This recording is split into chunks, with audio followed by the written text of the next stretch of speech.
ከአሁን በኋላ ግን መንግስት በእነሱ ላይ እርምጃ ወስዶ እነሱን ያንበረክካል ማለት እኔ አይታየኝም። ምክንያቱም አንዴ ተፈትኖ ተሸንፏል። ስለዚህ አሁን በድርድር ምንም ያመጣው ነገር የለም። እነሱ የበላይነት ይይዛሉ ወይም አንተ ከስልጣን ውረድ ብለው እንዲወርድ ያደርጋሉ። ምናልባት ማለት የሚችለው ምንድነው? እኔ ከስልጣን እወርዳለሁ ግን ለህይወቴ ዋስትና ስጡኝ ከማለት በስተቀር ሌላ ምንም ማድረግ የሚችለው ነገር የለም። የእናንተ መልካም ፈቃድ ሆኖ ለህይወቴና ለቤተሰቤ የህይወት ዋስትና ስጡ፣ ወደ ፈለግኩት ሀገር እንዲሄድ ወይም ኢትዮጵያ ውስጥ በሰላም እንዲኖር ፍቀዱልኝ ከማለት ውጪ ምንም ሌላ ማድረግ የሚችለው ነገር የለም። በገዛ ሞኝነቱ ሰራዊቱንም ከዚያ አስወጥቷል። እዚህም ቢሆን ራሱ የራሱ ወገኖች ኦሮሞዎችም ቢሆን መልካም አይመኙለትም። ህዝባዊ መሰረት የለውም፣ አንደበቱ አይታመንም፣ ምርጫው አጭበርባሪ ነው። ያኔ ስልጣን ላይ እንደወጣ ህዝብ እንደደገፈው ቢሆን ኖሮ ዛሬ እሱ በገባበት መከራ ወቅት ህዝቡ ሁሉ ከሱ በፊት እኔ እሞታለሁ እያለ ይሽቀዳደም ነበር። ግን አንደበቱ ስለማይታመን ሰው ሲሞት እንኳን ምንም የማይሰማው በመሆኑ ሰው ሁሉ ጠልቶታል። እና አሁን ምናልባትም ቤተሰቡን ይዞ ሊሸሽም ይችላል። ግን የት ይሄዳል? ሸሽ አረብ ሀገር ነው፣ አሜሪካ ነው፣ እንግሊዝ ነው፣ የት ይሄዳል? ስለዚህ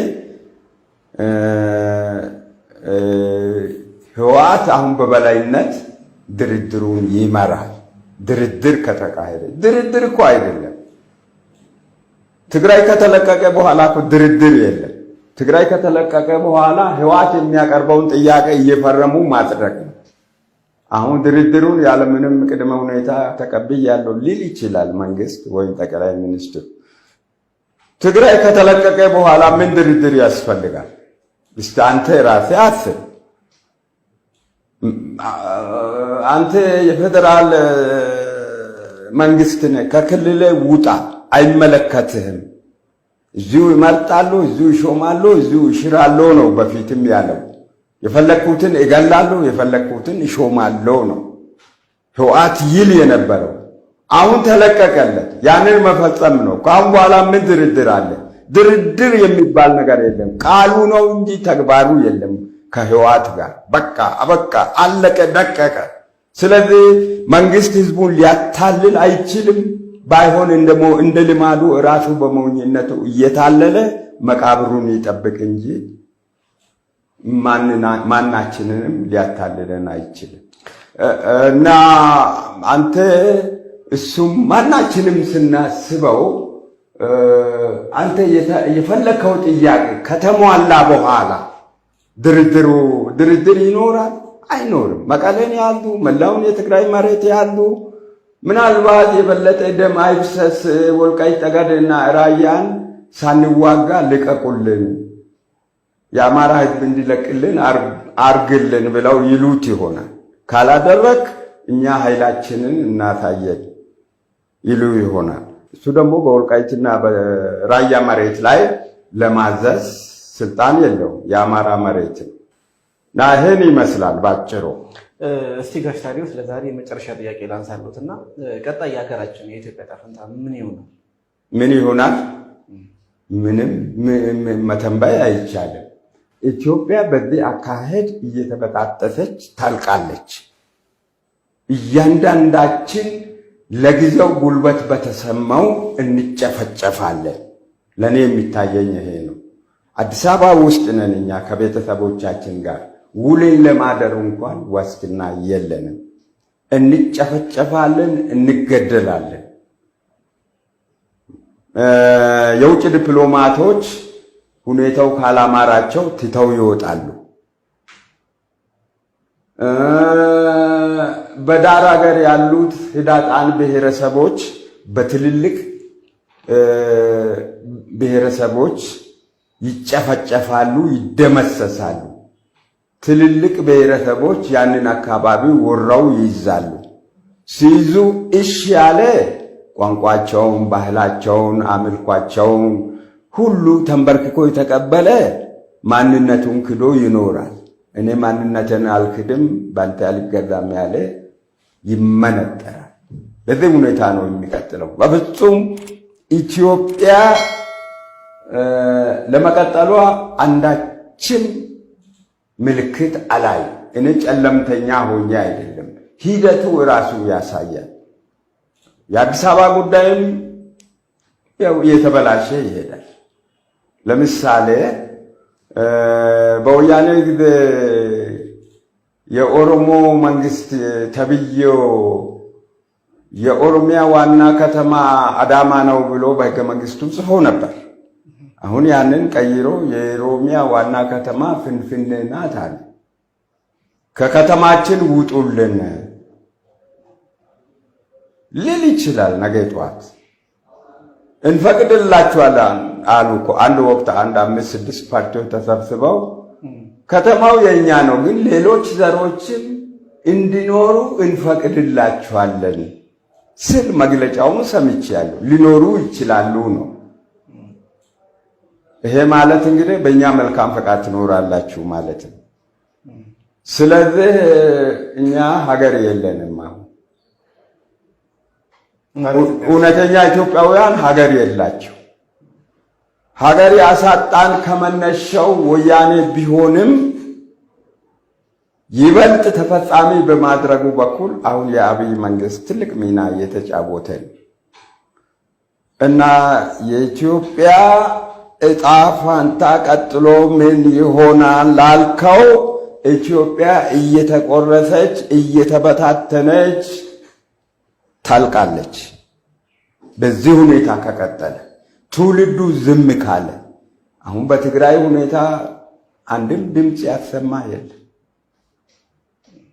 አማራም ቢሆን እኮ አሁን በዚያ በኩል ራሱ ለመከላከል ነው እንጂ የትግራይ መሬት ለምን ተገነጠለ ብሎ ለመነሳት የስነ ልቦና ዝግጅት አላደረገም። ሶማሌ ደግሞ በዚያ በኩል ከሞቃዲሾ ጋር ውይይት ልትጀምር ትችላለች።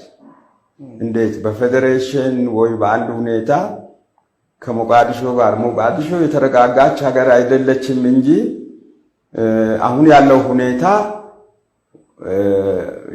የሶማሌ ክልል ገዢዎችን ለዚህ የሚጋብዝ ነው። በጣም የተበላሸ ነው። አፋር እንግዲህ ምናልባት አይ ዶንት ኖው ጅቡቲ ድክመታችንን አይቶ የአፋር መሬት የኛ ነው እኛም አፋሮች ነን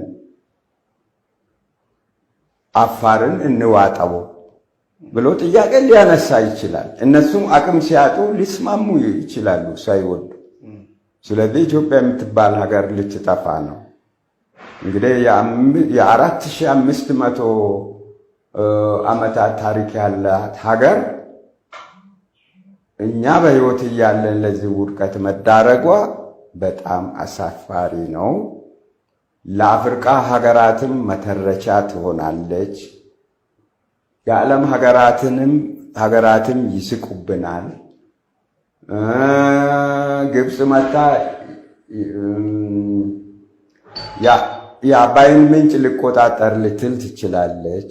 ከአባይ ጋር ሙሌቱን ማንም በአባይም ላይ ግድቡም ከመሙላት ማንም ሊያገደን አይችልም መንግስት የሚለው ሁሉ እውነት አይመስልም። ከአንገት በላይ ነው ለማለት ያህል ነው። ውስጡ ጥልቀት የለውም፣ ቆራጥነት የለውም። ጥልቀት ቆራጥነት ያለው አቋም ቢሆን ኖሮ ደጋግሞ አይናገርም። ሙያ በልብ ነው ብሎ ቀኑ ሲደርስ ውሃውን ለሁለተኛ ጊዜ ሞልቻለሁ ይል ነበር። የፍርሃት ንግግር ነው። ማንም አያግደንም ጊዜው ሲደርስ ምን የሚለውም የፍርሃት ነው። ላይሞላውም ይችላል። እንደውም በአባይ ላይ ፍላጎትም ያለው አይመስለኝም። አሁን ሳየው መንግስት ህዝቡ በቅንነት ገንዘቡን አፍሷል፣ ደክሟል። አስተዳደሩን ግብጽ እኔ ልምረው ትላለች። ከተወሰነ ጊዜ በኋላ ደግሞ አንድ ሰበብ ፈጥሮ ግብጽ የአባይን ግድብ በአስተዳደርነት ትምራልን ልልም ይችላል። ግብጽና ሱዳን ወይም ከኢትዮጵያ ከሶስቱ ሀገሮች በጋራ እንምረው የአባይን አስተዳደር ሊልም ይችላል። ስለዚህ መንግስት የሚናገረው ማመን ሞኝነትን እና እንግዲህ ይሄን ይመስላል። ግን ይሄ ሁሉ ሲሆን 110 ሚሊዮን 115 ሚሊዮን ይባላል አንዳንድ ጊዜ። ምንም እኮ ስሜት የለው፣ ምንም አቋም የለው፣ ምንም ውስጣዊ ብሶቱን የሚገልጽበት መንገድ የለም። ዝም ብሎ መኖር። ሰው ዝም ብሎ የሚኖር ፍጡር ነው ወይ? ሰው እኮ የተግባር እንስሳ ነው ይባላል። ግን መጽሐፍ ቅዱስ እንስሳ አይልም። ግን የተግባር እንስሳ፣ ማህበራዊ እንስሳ፣ ለጋራ ጥቅም በጋራ የሚነሳ ማመዛዘን የሚችል ማሰብ የሚችል መስራት የሚችል ፍጡር እኮ ነው ሰው። እኛ ምን ነው ፈዘዘን? እስከ መቼ ነው የምንፈዘው? ስለዚህ ሀገራችን በፊታችን እየተቆራረሰች ልታልቅ ነው።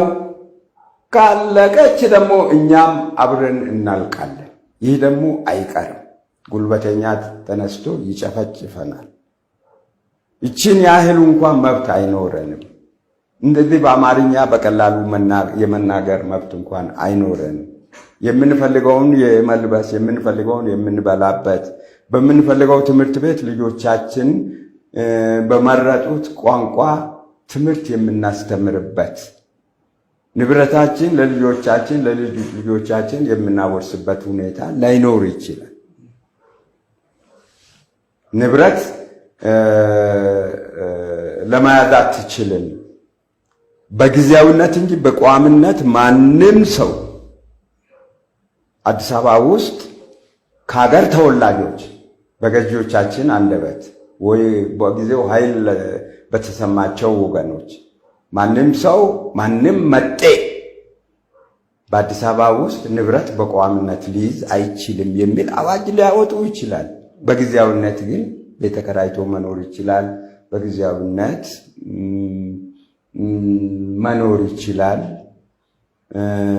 እና የሀገር ተወላጆች በእነሱ አባባል የሀገር ተወላጅ ብቻ ነው ንብረትን በቋምነት መያዝ የሚችል የሚል ሕግ ሊያወጡ ይችላል።